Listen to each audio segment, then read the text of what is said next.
എന്താ ഭാസ്കേട്ടാ, വിവരം വല്ലതും? തീർന്നു എന്നാ കേട്ടത്. ഞാൻ മരണ വഴിക്ക് നമ്മളെ ചന്ദ്രൻ നായരെ കണ്ടിരുന്നു. മൂപ്പര് പറഞ്ഞ അറിവാ. തീരാണ്ട് നിൽക്കൂ, വെട്ടി കീറി കളഞ്ഞില്ലേ? 18 വെട്ടാ. സത്യാണോ മോളെ? കൊളക്കടവിൽ എല്ലാരും പറയണോ ഇന്നലെ ഇവിടുന്ന് ഇറങ്ങി പോയ വഴിക്കാ? എന്റെ ഈശ്വര, അപ്പൊ തോന്നിയൊരിതില് ഞാൻ എന്താ പറഞ്ഞത്? അറം പറ്റിയ വാക്കായി പോയി അല്ലേ ചേച്ചി? ഞാൻ അങ്ങനെയൊന്നും സംഭവിക്കുന്നു കരുതി പറഞ്ഞതല്ലോ. എന്നാലും ചേച്ചിയുടെ നാക്കേറ്റ പോലെ ആയിപ്പോയി. മോളെ അനു, അച്ഛൻ അറിഞ്ഞോ? കേട്ടു. അവനോൻ ചെയ്യണേന്റെ ഫലം ആരായാലും അനുഭവിച്ചേ പറ്റൂ, ഇല്ലേ അച്യുതാ? പിന്നല്ലാതെ. ഈ ബോംബെയിലേക്കുള്ള ദാതാന്മാരുടെ കാര്യം തന്നെ എടുത്താ തന്നെക്കാൾ പോകുന്നിടത്തൻ രംഗത്തെത്തുന്ന ദിവസം പഴയ ആള് തീർന്നു. ഏതു മരവും ഒരു ദിവസം വീണല്ലേ പറ്റൂ. ചെയ്തു കൂട്ടിയ ദുഷ്ടതയ്ക്ക് കിട്ടി എന്ന് കൂട്ടിയാ മതി. ഞാനിന്ന് പോവാ, വിഷമിക്കണ്ട, അടുത്ത ആഴ്ച വരും. എന്താ കൊണ്ടുവരണമെന്ന് വെച്ചാ പറയാ, മടിക്കണ്ട. പട്ടുസാരിയോ സെന്റോ എന്താണെന്ന് വെച്ചാ.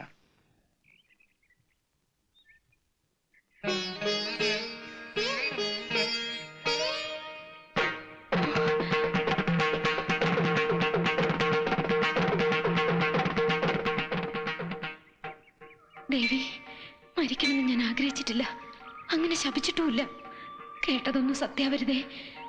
ഒരു ചുറ്റുവിളക്ക് തെളിയിക്കാം. ജീവൻ കൊടുക്കണേ എന്റെ ഭഗവതി, ഇല്ലെങ്കിൽ ഈ ജന്മം എനിക്ക് സ്വസ്ഥത കിട്ടില്ല. ജീവൻ പോയിന്നും ഇല്ലാന്ന് 2 വർത്താനമുണ്ട്. ഏഴിലക്കരക്കാരുടെ നാക്കല്ലേ, ചത്തല്ലെങ്കിലും പറഞ്ഞു കൊല്ലും. നിങ്ങളൊന്നും മിണ്ടാണ്ടിരിക്കെ. മെഡിക്കൽ കോളേജിൽ പോയി കണ്ടുവന്ന അടിയോടിയാ പറഞ്ഞത്. ജീവനുണ്ട് മാത്രമല്ല, പരിക്കൊന്നും അത്ര സാരമുള്ളതും അല്ല. അത് അങ്ങനെ ചാവുന്നത് അടിയൊന്നും അല്ല, തലയർത്തിട്ടാ കൂടും. അതാ എനം. ആ ശേഖരൻ കൊല്ലുന്നെങ്കിൽ കൊല്ലട്ടെ, എനിക്ക് ഇനി ഇങ്ങനെ പറഞ്ഞിരിക്കാൻ. അയാൾ പണം വാരി വിതറിയിക്കുക. പോലീസ് കേസ് രജിസ്റ്റർ ചെയ്തിട്ടുണ്ട്, പക്ഷെ സാക്ഷികളില്ലത്രേ. ഇനി ശേഖരന്റെ കാലമായിരിക്കും വരാൻ പോകുന്നത്. ചിലപ്പോ ഈ കേസിൽ നമ്മൾ അകത്തായിക്കൂടാന്നില്ല. ഏതായാലും കുറച്ചു ദിവസം കൂടി നമ്മൾ മാറി നിൽക്കാൻ നല്ലത്.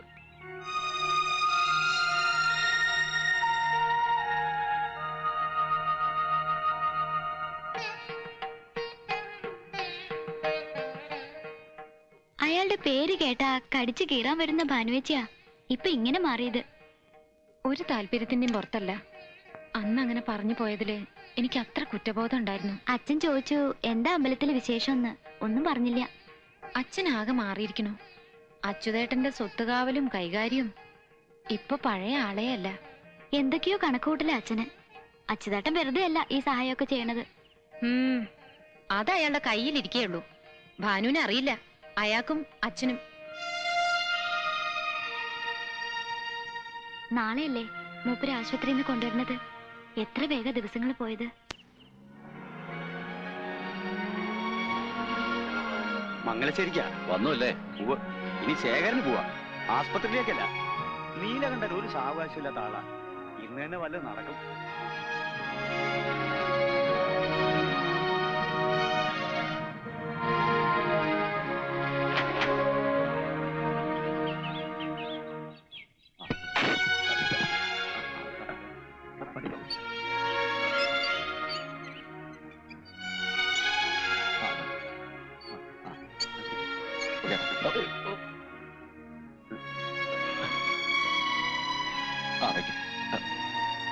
ദാസുട്ടി, അകത്തേക്ക് കിടത്തിക്കൊള്ളൂ. വേണ്ട, വയ്ക്കോളൂ.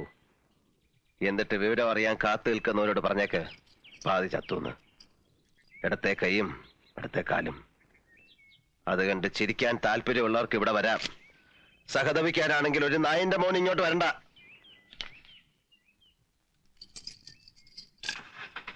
വരേ. പടിഞ്ഞാറ്റ മുറിയില് കുപ്പി ഉണ്ടാവും, ഒന്നിങ്ങെടുക്കൂ. ഇത്തിരി വെള്ളവും. പടിഞ്ഞാറ്റയിൽ നിന്നല്ല, ഈ വീട്ടിൽ എവിടെയും കുപ്പിയില്ല. ഇനി ഈ തൊടിയിൽ കള്ള് കയറ്റുന്ന കാര്യം പറയണ്ട, അത് നടക്കില്ല. ആഹാ, ഒറ്റ ചവിട്ടയാൻ വെച്ചേരും. ചവിട്ടാലോ? ഓ, നേരെ നിന്നിട്ട് വേണ്ട ചവിട്ടാൻ. എനിക്കത് അറിയാല്ലേ അല്ലേ?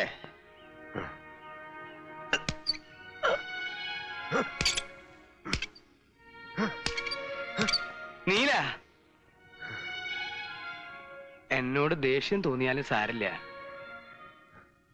വൈദ്യർക്കൊരു വാക്ക് കൊടുത്തിട്ടുണ്ട്. നേരാമണ്ണം പത്തി നോക്കിയാൽ ചികിത്സ കൊണ്ട് ഗുണമുണ്ടാവും.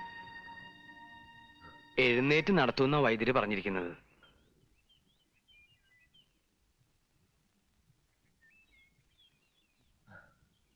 ഇന്നേ വരെ ഞാൻ അനുസരിച്ചിട്ടേ ഉള്ളൂ.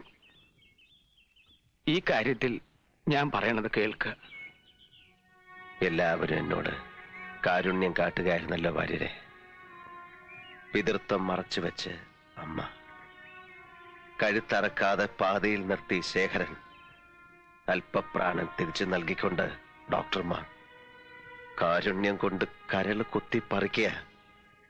ഇതിനെല്ലാം ഞാൻ എന്ത് തെറ്റാ വാര്യരെ ചെയ്തത്? അതോ ഇതിൽ കൂടുതലാണോ ഞാൻ അർഹിക്കുന്നത്?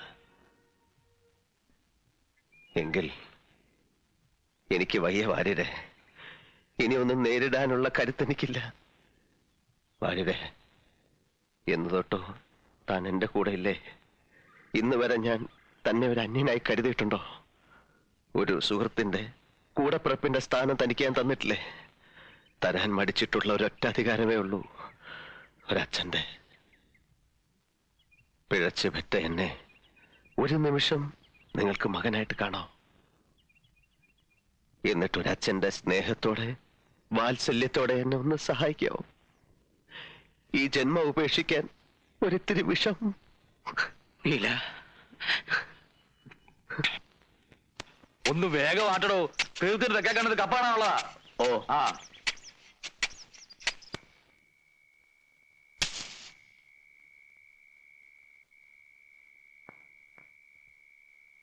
കാലം ഒരുപാടായി നീ ഒരു മോഹമായി മനസ്സിൽ കയറിയിട്ട്. അമ്മാവനും മരുമോനും കൂടി ഒരേ പാത്രത്തിൽ നിന്ന് അതൊരു സുഖമല്ലല്ലോ എന്ന് കരുതി മാറി നിന്നതാ. പറഞ്ഞു, നിനക്ക് എന്താ വേണ്ടത്? പണമായിട്ടോ അതോ പറമ്പോ പാടമോ? എത്ര ഏക്കർ വേണം? ഒരു നിർബന്ധമേ ഉള്ളൂ, ഞാൻ മടുത്ത് അവസാനിപ്പിക്കുന്നത് വരെ ഞാൻ മാത്രമേ പാടുള്ളൂ. ശേഖര, അസമയത്തൊന്ന് വിളിച്ചപ്പോ വാതിൽ തുറന്നത് ഇരിക്കാൻ ക്ഷണിച്ചതും നിന്റെ കേമത്തരം കണ്ടിട്ടല്ല, എന്റെ മാന്യത. മുഖം കറുത്ത് എന്തെങ്കിലും പറയാൻ ഇടവരുത്താതെ പോവാൻ നോക്ക്. വേണ്ട, നാട്യമൊന്നും എന്റെ അടുത്ത് വേണ്ട. ആദ്യം നീലകണ്ഠൻ, പിന്നെ എന്റെ അമ്മാവൻ. ഇനി ഈ ഏഴിലക്കരയിൽ ആർക്കെങ്കിലും നീ പാവരിക്കുന്നുണ്ടെങ്കിൽ അത് ശേഖരനായിരിക്കണം. അതിന് യോഗ്യം ഞാൻ തന്നെ ഉള്ളൂ. യോഗ്യത? നീലകണ്ഠന്റെയും നിന്റെയും പേര് കൂട്ടി പറയാൻ നീ ഇനി ഒരു ജന്മം കൂടി ജനിക്കണം ശേഖര. ഞാൻ വഴങ്ങിയിട്ടുണ്ട് നീലകണ്ഠന്റെ മുമ്പിൽ. തേടി വന്നതല്ല, ആ പൗരുഷത്തിന്റെ മുന്നിൽ ഞാൻ ചെന്ന് വീഴുകയായിരുന്നു. ഒടുവിൽ എന്നോട് മാറി നിൽക്കാൻ പറഞ്ഞപ്പോൾ എന്റെ നിസ്സഹായാവസ്ഥയിൽ രക്ഷകനായി വന്നതായിരുന്നു നിന്റെ അമ്മാവൻ. ദുരുദ്ദേശത്തോടെയാണെങ്കിലും എനിക്ക് വേറെ വഴിയില്ലായിരുന്നു.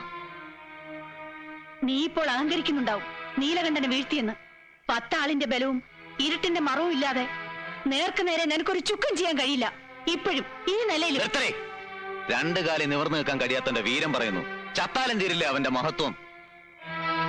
ഓർമ്മ വെച്ച നാളെ തൊട്ട് ഞാൻ അനുഭവിക്കുന്ന നാണക്കേട്.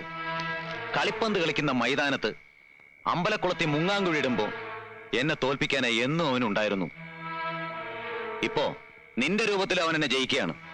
ഇല്ല, അവന്റെ നാശം, ഇഞ്ചിഞ്ചായി ചതഞ്ഞുള്ള അവന്റെ മരണം കാട്ടിത്തരാൻ നീ അടക്കമുള്ള എല്ലാവർക്കും. ഇനി എനിക്കത് വ്രതമാണ്. നോക്കിയോ.